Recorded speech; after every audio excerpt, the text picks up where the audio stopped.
Okay, welcome back, everyone. It is my privilege to introduce Dustin Klinger from the University of Cambridge, who's going to give our next talk, which is entitled Language and Mind in Arabic Philosophy. Thank you, Stephen. Thank you very much for the introduction, and just a word of thanks to the organizers and everyone behind the scenes who is making this possible. It's truly a pleasure being here.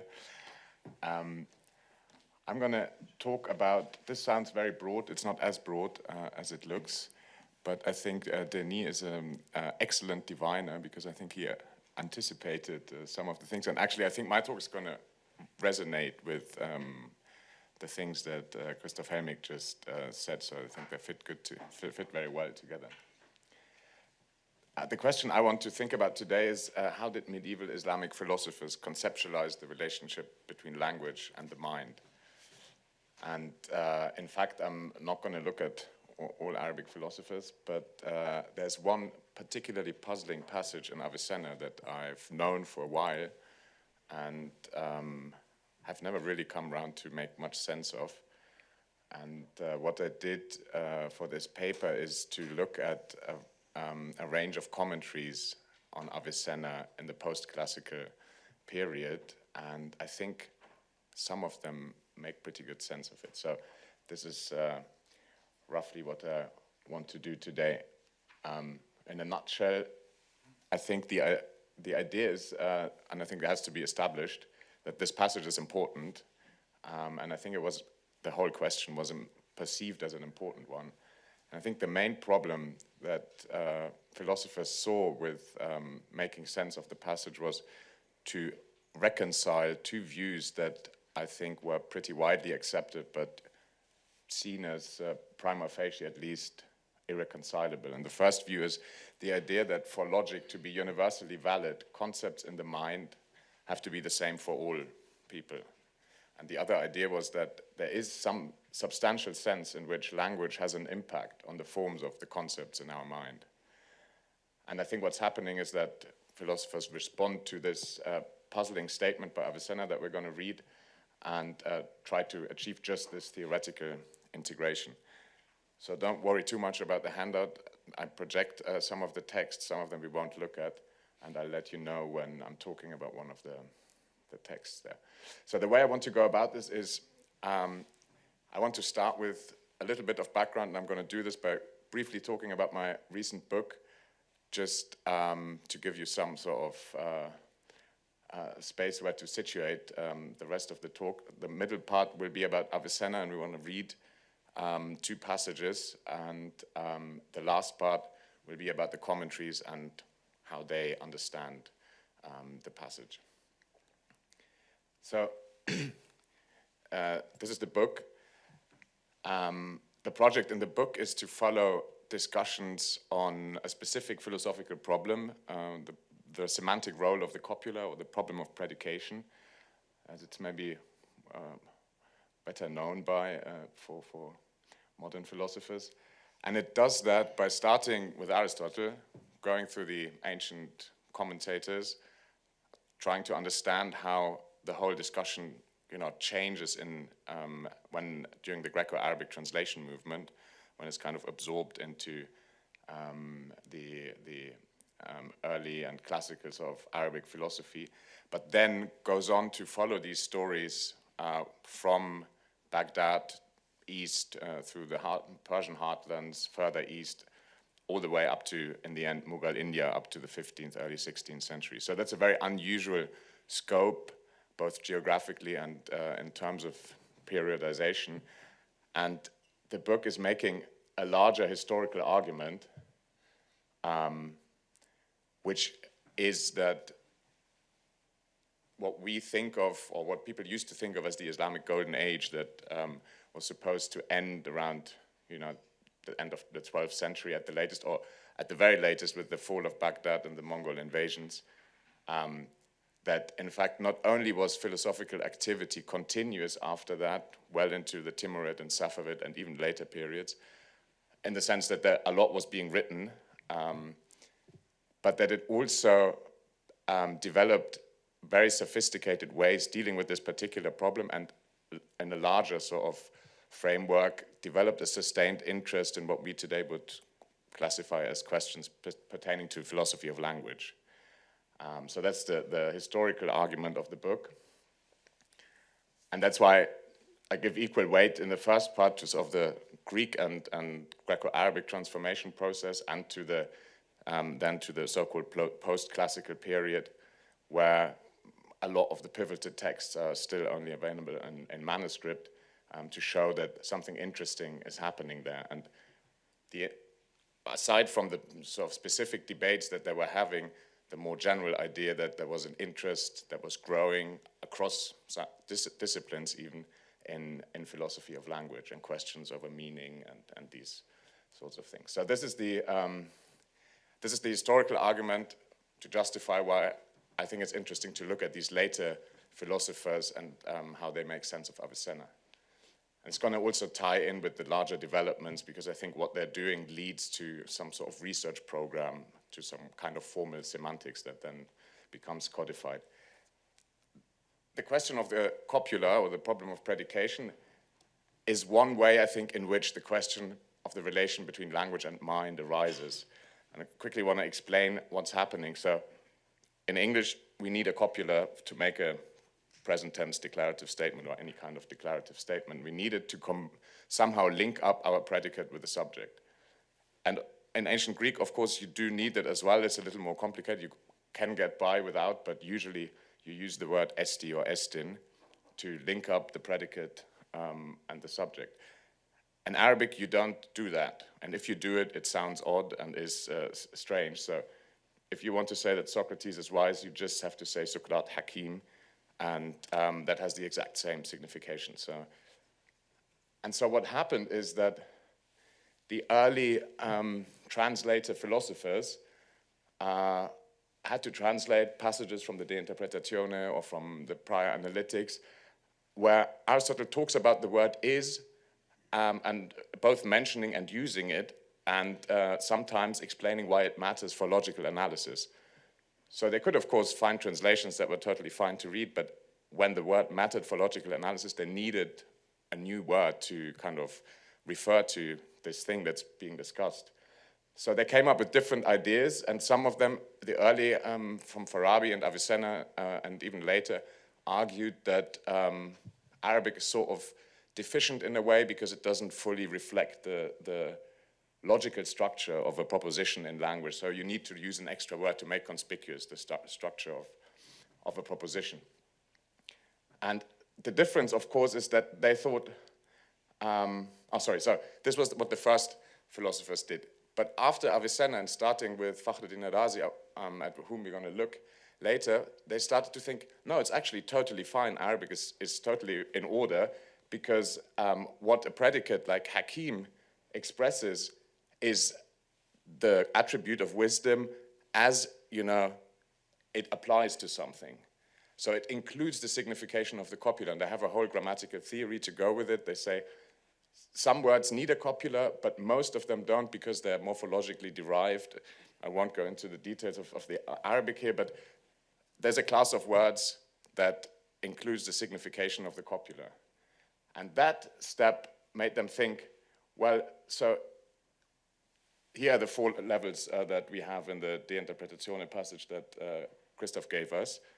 And on the level of thought, a Greek speaker will have a concept of Socrates and a concept of wisdom, and will need what is signified by the copula to connect them. But Arabic doesn't have that, so that means the concept of wisdom somehow has a different shape or a different form. They're not the same. So this is a sense in which the language in which you're working and thinking and forming your concepts impacts the concepts that you operate with in your mind.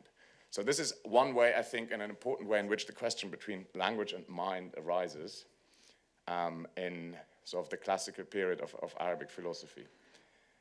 So what I want to retain from this first part is just the historical argument that we need to be looking at the post-classical period, and that the problem of the copula raised questions about the relation of language to concepts in the mind. And more broadly, that this entire setup contributed to a surge of interest in questions of philosophy of language. So moving on to Avicenna. Avicenna wrote a lot, but probably his two most important or influential philosophical works are the Shifa and the Pointers and Reminders. The first one is very extensive and encyclopedic summa of all of transmitted philosophy, largely organized in the way of the Aristotelian writings, including mathematics, meteorology, and everything. And the Pointers is very short and terse, and it was meant to be studied only under Avicenna's own guidance, and it gives sort of snippets or pointers about larger theories that the advanced philosophy students is expected to be able to work out independently then. So it's a very enigmatic text often. We still don't have a good edition. Now, before we read the passage, I have to say something about the context in which it intervenes, and I think we've heard some of this in the last talk. There was in late antiquity an extensive discussion about what the categories that Aristotelian text was about, whether it was dealing with words or concepts or metaphysical entities. And this discussion kind of spilled over to because they read all the commentators and spilled over to the early Arabic philosophers. And the whole debate came to be sort of synonymous with the debate about the subject matter of logic overall. The Categories was, of course, the first book in the Aristotelian Organon, which was then standardly prefaced by Porphyry's Isagoge. But this discussion was a central discussion in 9th and 10th century Baghdad. And there were different positions, and Farabi, I think, has maybe sort of the late antique, developed the late antique position. Farabi thought that the subject matter of, sorry, I should have said, but you all know this, but for an Aristotelian, the subject matter of a science is that whose essential accident that science investigates, right? So it's a very precise notion, so you need a circumscribed subject matter that's clearly defined. And for Farabi, logic was about words, but not words generally, but words insofar as they signify meanings. And these qualifications you get for the subject matters of other science, like medicine, deals with the human body insofar as it is susceptible to health and illness, for example. So this is Farabi's idea of the subject matter of logic. And Avicenna generally held Farabi in high regard, but this was one topic where he was very harsh with him and staunchly disagreed. He called it stupid and so forth. But Avicenna says, and famously said, so logic is about concepts only. That's really what logic deals with. So logic is interested in the essential accidents that concepts in our minds have. And it's not about any concept, it's about especially about the secondary concepts that are true of our first order concept in the mind. So the idea of wise, a concept in our mind has certain secondary concepts that are true of it, but only of it and not of anything in the extramental world. For example, that it is a universal, or that it is a predicate, or that it is a derived name and doesn't need a copula. That would be another sort of attribute that applies only to the concept in the mind, but not to anything in the extramental world. Now, this passage, and this is text 1.1 on the handout, I'm going to read most of it because that's of the pièce de résistance, is an intervention to clarify this view against the Farabian view on the subject matter of logic. So it's from the Madkhal, the part corresponding to Porphyry's Isagoge. He says, as for the inquiry into utterances, this is something prompted by necessity. Utterances are not the logician's primary occupation inasmuch as he is a logician, if it were not for talk and communication. If it were possible to learn logic by pure thought, expressing in it the concepts alone, then this would be enough. And if it were possible for an interlocutor to read by other means what is on another's mind, utterances could be entirely dispensed with. And this is the first important paragraph. But necessity requires the use of utterances. It is inconceivable for reason to arrange concepts without imagining their utterances alongside them, reasoning being almost a dialogue between a man's mind and imagined utterances. So there's this kind of idea of a language of thought or some kind of inner speech that you can't really, do without. But now this is the passage that I'm getting at, and that I found incredibly puzzling for several years now, I think. Hence it follows that utterances have various features, on account of which the features of the concepts corresponding to them in the mind vary. And this to the effect that the concepts acquire features which, were it not for utterances, they would not have.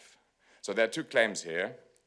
The first one is that utterances, I translate utterance, and I think that's probably also in the last talk, just to make clear that when I say word, a word could be, spoken or thought or anything. Utterances are actually, I think they think in terms of utterance tokens, like actually, and so the first claim is that utterances have certain features that have an effect on the features of the concepts they signify. So if they change in some way, the features of concepts change. But the second claim is that the features that the concepts in our mind have are, in some sense, they wouldn't be there at all if we didn't use utterances, right? So this is the puzzling claim. Now,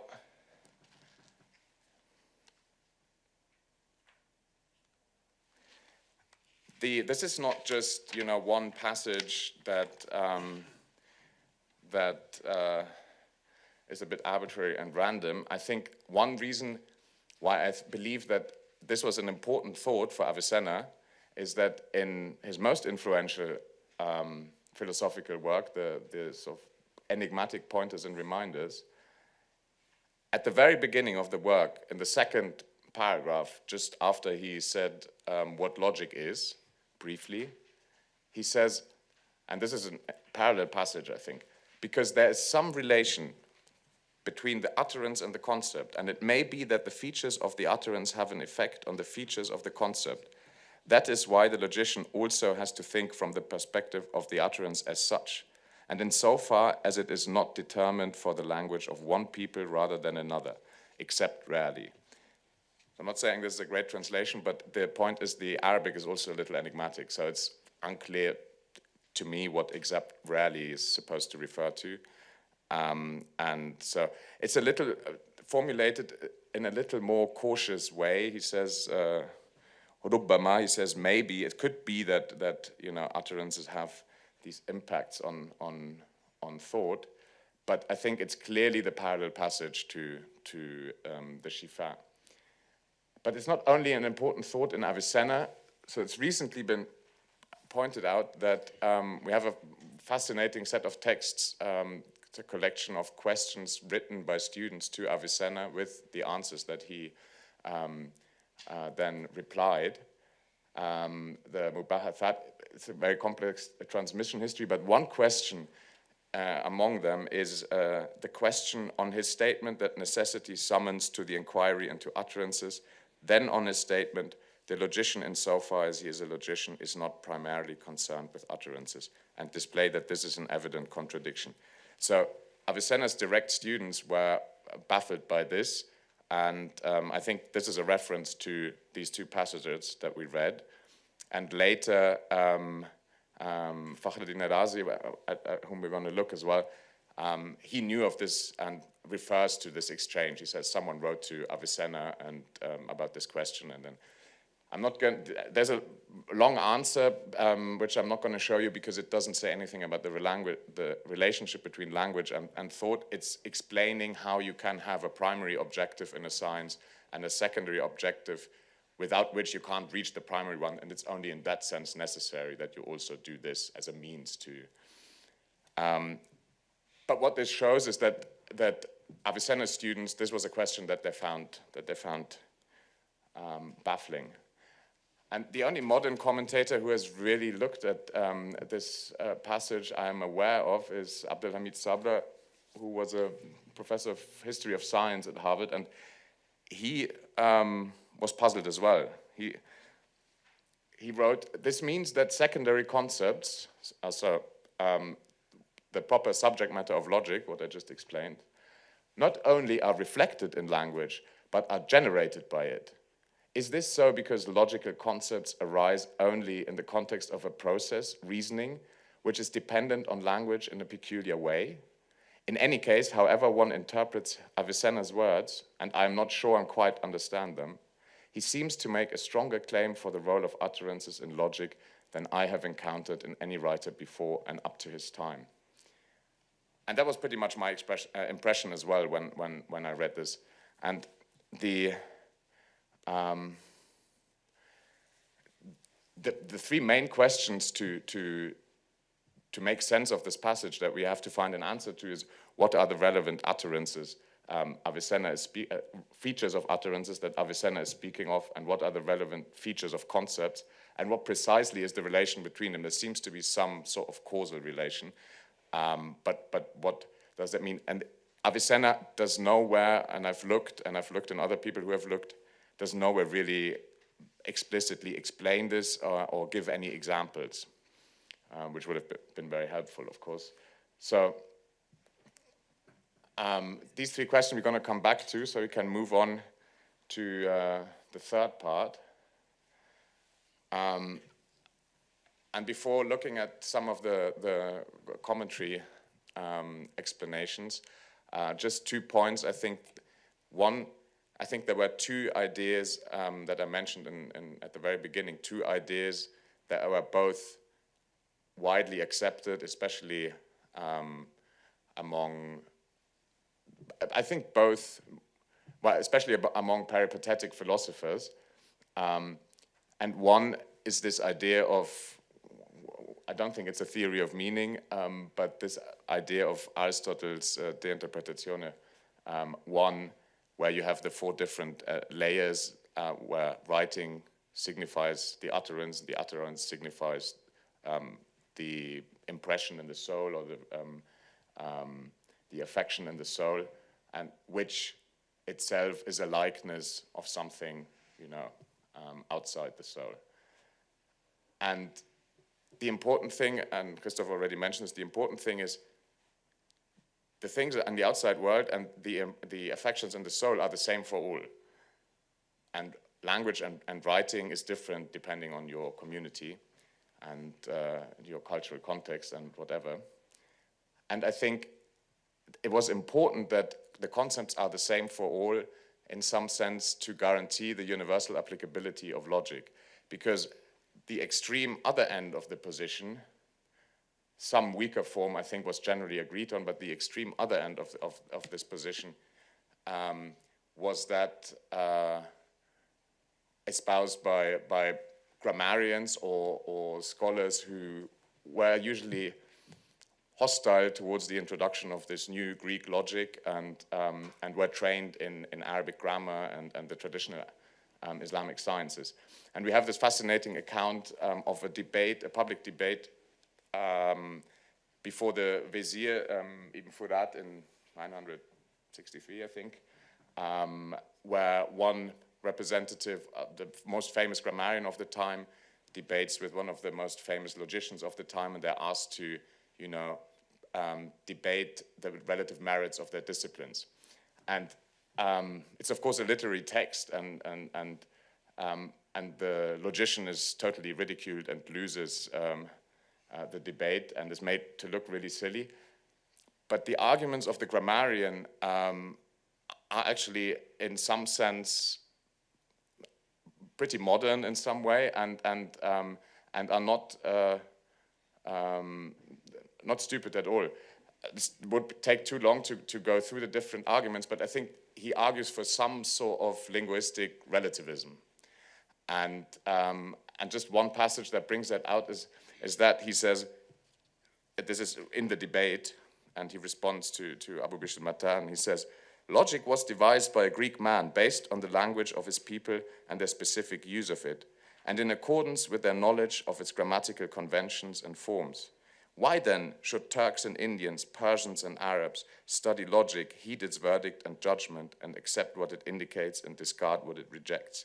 So there was a strong idea that Greek logic was based on the structures of Greek language, and the copula was a prime example for that, where, and the idea was, of course, everyone was totally fine before Aristotelian logic arrived, and no one had any trouble with deductive reasoning. It's not that they couldn't do it before.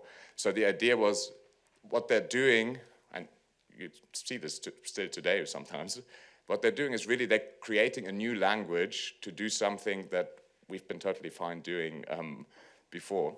So these are the two positions that were around, and I think Avicenna might have taken this position more seriously than maybe others in some sense. So when I first read this Avicenna passage, I was like, my first reaction was, this is some kind of, linguistic relativism that he's talking about.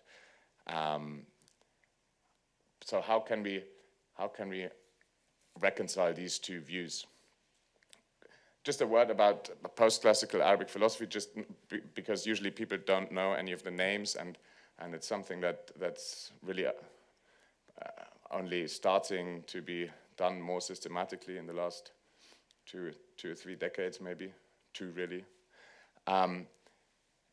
The point is there were a lot of these, most or all of these people were hugely influential in the sense that their writings circulated widely in a huge geographical area, and there's a lot of manuscripts of their writings, and this really only goes up to the 15th century. There's just 3 or 4 later.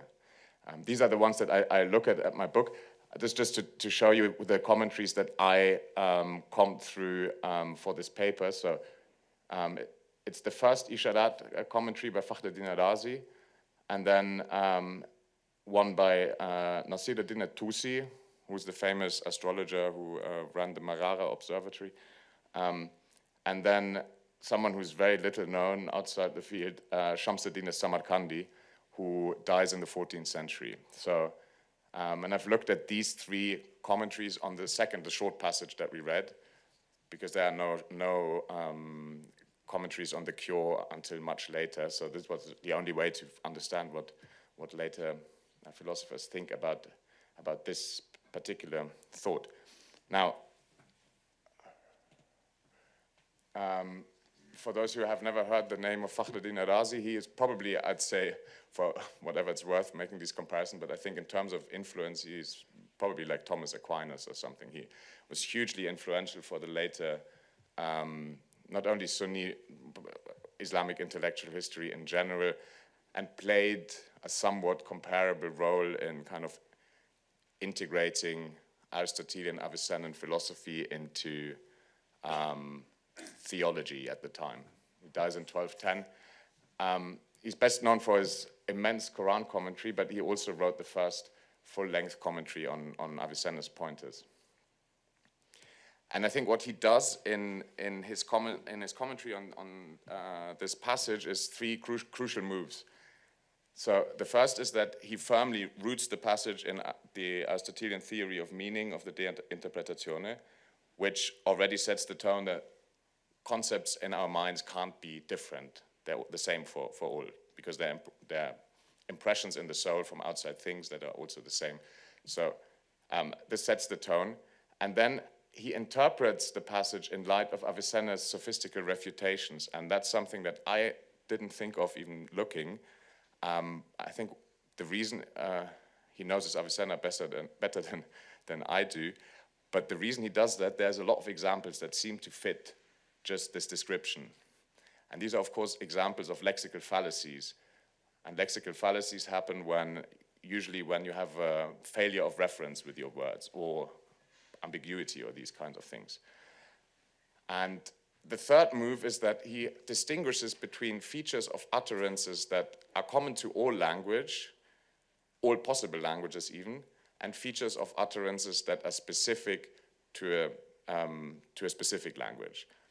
And I think this allows him to give a coherent explanation of Avicenna's remarks that both safeguards the universal applicability of logic because our concepts are all the same, but also is able to take seriously what we just read, that in some sense utterances do, the features of utterances do generate features of concepts that were it not for language they wouldn't have.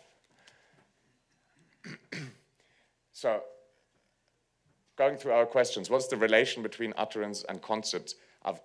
Razi underscores, I think that's already in the Aristotelian account, but underscores that what utterances signify are only things in our mind.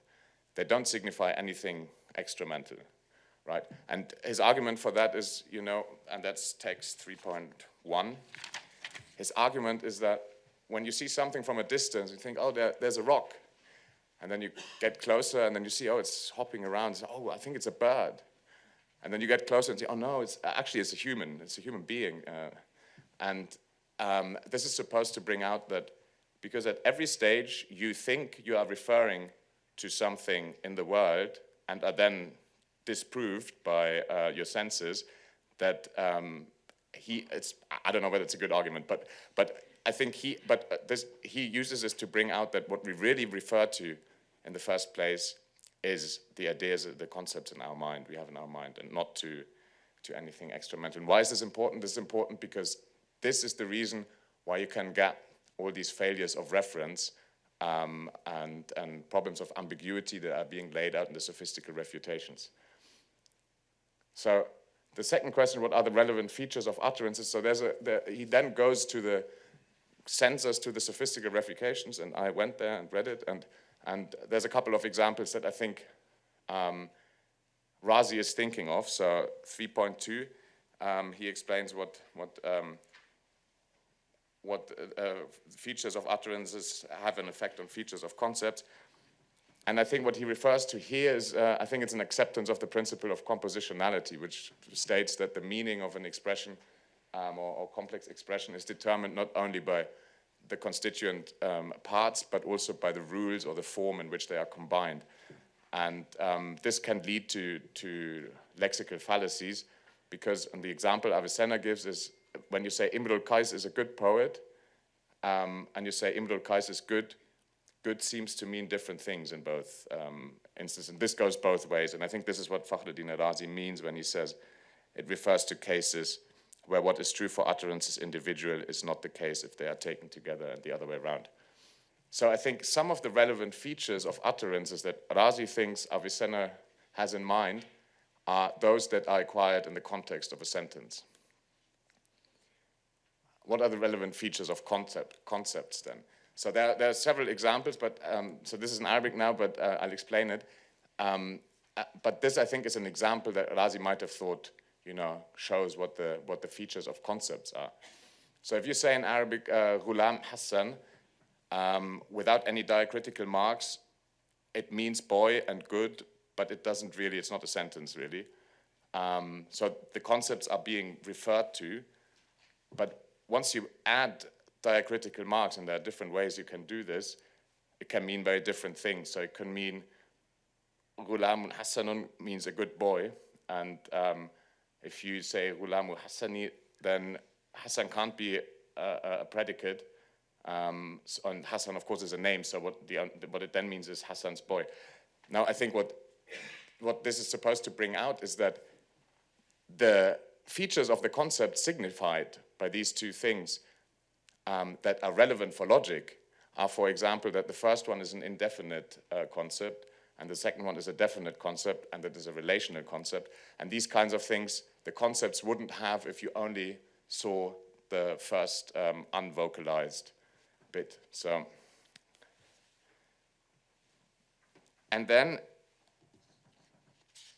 text 3.3, this just shows that there he refers to the student questioning Avicenna about this passage. 3.4 just brings out this idea. There are some things that we can say about language that don't refer to anything in the extramental world. So when we say significant utterances are either noun, verb, or particle, which in the Arabic theory was believed to be universally true for all languages. But think about linguistic typology, there's still this idea that some features are common to all languages, and linguistic typologists try to figure out which ones these are. At the time, it was generally agreed that all languages have these three categories or types of utterances of words. So some of the things, and these are actually the majority of features that utterances have, will be shared by all languages. So this could be things about the signification of the words and others, and then what the later commentators, about whom I won't talk very much because I think Razi really does the crucial bit here, they talk about, for example, the position of the negational particle affects the negational scope. So you have a feature of an utterance that has a significant impact on what is signified by it. And now I think the interesting bit is that he makes this distinction. So most features of utterances are common to all languages, or the relevant ones that the logician needs to study. But there are some language-specific features of utterances, and these, he says, and this is 3.5, he says, find distinctions in meaning that only native speakers can understand. And the example he gives here is an animal, and man with a copula is an animal. And he says, if you are a logician working in Arabic, this is something that you need to study, but someone working in a different language doesn't have to, because the language doesn't have this problematic. So there are a few things, and he again says it's really important for an Arabic logician to figure out what kind of utterance the copula is, but this is not something you would have to study if you were working in ancient Greek or in Latin or something. So, and what the later commentaries do, they generally, I think, take over the framework that Razi sets up to reading the passage, and they add many more examples and kind of create tables of what the relevant utterances are.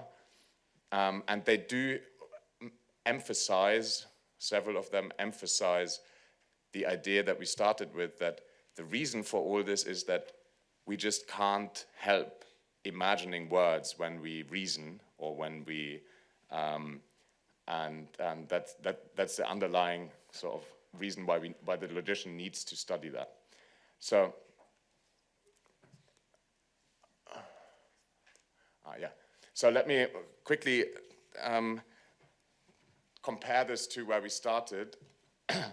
I think the solution to reading this passage that Razi suggests, and both Tusi and Samarkandi in its outline accept, is that it is really not the case that Arabic has a different concept of wise.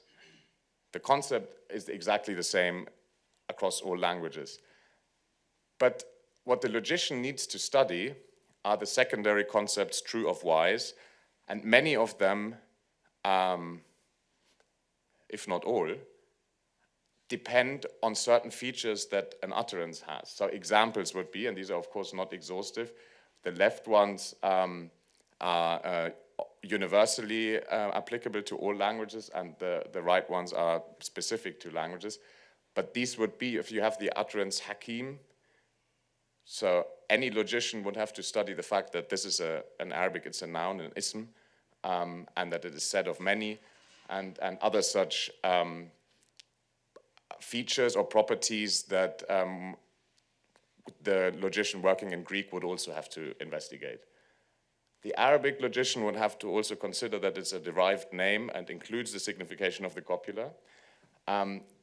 And then our concepts signified are all the same. It's just that they have secondary concepts that are true of them and not of anything in the extramental world.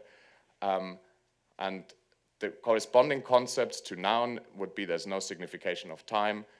Set of many would be that it isn't universal, and there are many other such features that are relevant for logic, because what the logician then has to do to study these yellow secondary concepts and what their properties are, so that they can be combined with one another to build propositions and then syllogisms, and move from the known to the yet unknown, and do logic and science. So I think that's the reading. I think it's better than anything I could. It's close to what I thought, but it's better than anything I could come up with, especially because I think the reference to the sophistical refutations was very helpful. So just quickly wrapping up, we started with the idea that the Greco-Arabic translation movement, there was a sense that language did have an impact on concepts in our mind. The problem of the copula was a prime example and kind of led to interest in the philosophy of language in the post-classical period. Then we looked at Avicenna's idea that utterances shape concepts as something that was oscillating between the Aristotelian rudimentary theory of meaning and the grammarian's linguistic relativism. And the solution of the post-classical commentators was based on the idea of the principle of compositionality, that words acquire features in the context of a sentence.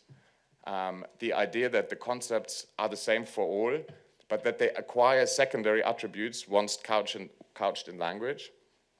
And the idea that these attributes might differ across languages, but generally are the same for all. So in that sense, our concepts are all the same. Most features of them will also be universally applicable. Sometimes they aren't, but we have the means to disambiguate them and study them to clarify them.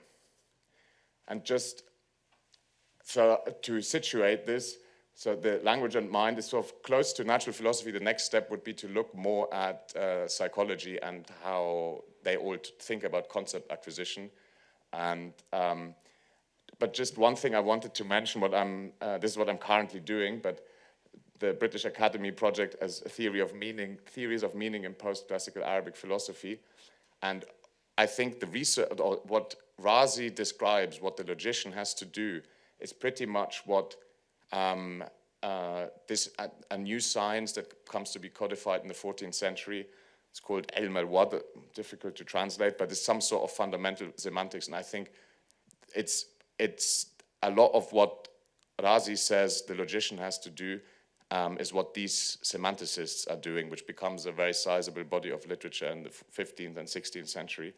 And so there's a historical, I think, relevance to this. I'd stop here, and I'm happy to take questions.